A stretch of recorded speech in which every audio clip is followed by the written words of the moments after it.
let's move on to the next story.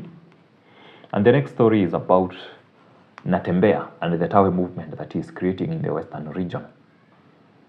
Natembeya ameamua atembei peke yake, anatembea na Waluya. And they are slowly leaving Madividi and Manweta. And one can feel that there is a nexus. There's a change in the ground. Kama wanasikizanga ground.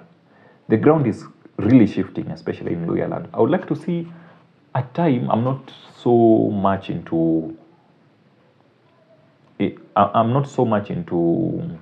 tribal politics. But I would like to see a time when Luya have all their votes enclosed in one basket and see how it goes. There was the Kibaki time, but of course, your time hakukuwa na functions mingi. It was clear that Kibaki was a real wave. This new wave that Natembeya is creating, how far can it go? And so far, the government is helping him even popularize himself further. He anticipated the arrests that was staged a few weeks ago, and despite the arrests, he appeared like he was more triumph after the arrest. And as he continues to popularize the movement and try to gain sympathy from the Western leaders, when he came to Nairobi for the court hearing, and was released on bail, he took a flight to Kisumu. Then from Kisumu, he toured, or from Kisumu, he made stops, different towns in Kakamega, and made his grand entry into Kitale.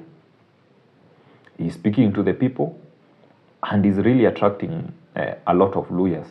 And there are two sides of the coin.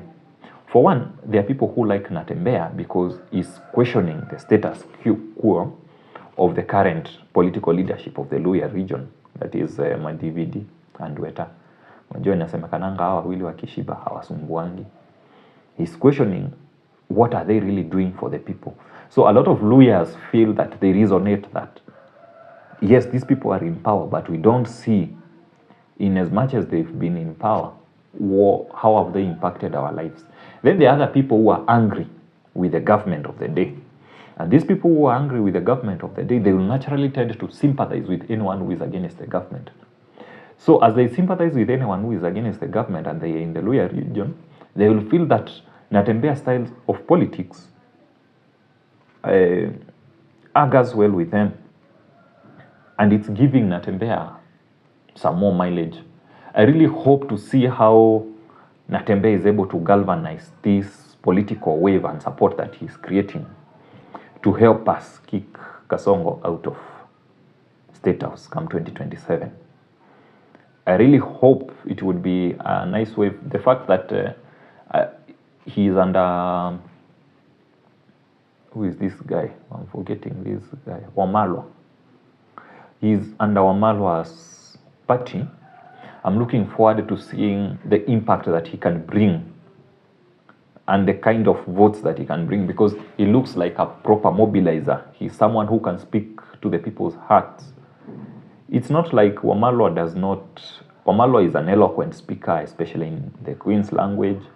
But I feel when it comes to vote hunting requires a different kind of man, and that's where we are seeing the kind of destruction that Rigiji is doing on the Kenya Kwanza, both home and away, while he is promoting his party and throwing attacks at the government. He does a lot of damage, because when it comes to political rallies and charging up emotions, Gachagua is way ahead of his game. And at the moment in Kenya, I don't think there's any other politician who can level up what Gachagua is delivering.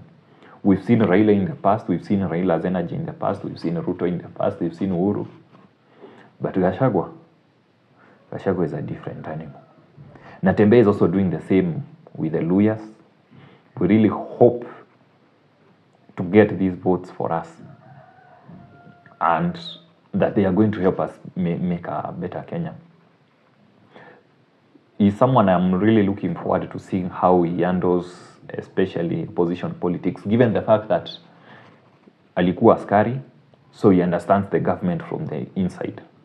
Let's see how it goes, and hopefully the knowledge that these kind of men have, likes of Rigijis, Kalonzo, Natembeya, can help in ensuring that come 2027, voting is free and fair, na hakuna kuibiwa. We don't want that state machinery. And by the way, who in Kenya Kwanza government would be able to match up with Natembeya when it comes to looking at the Luya vote? Which MP? Niambie mmoja. I'm waiting. Who can match Natembeya's energy in Luya land? Wa Kenya Kwanza. Tell me one. I'll be waiting.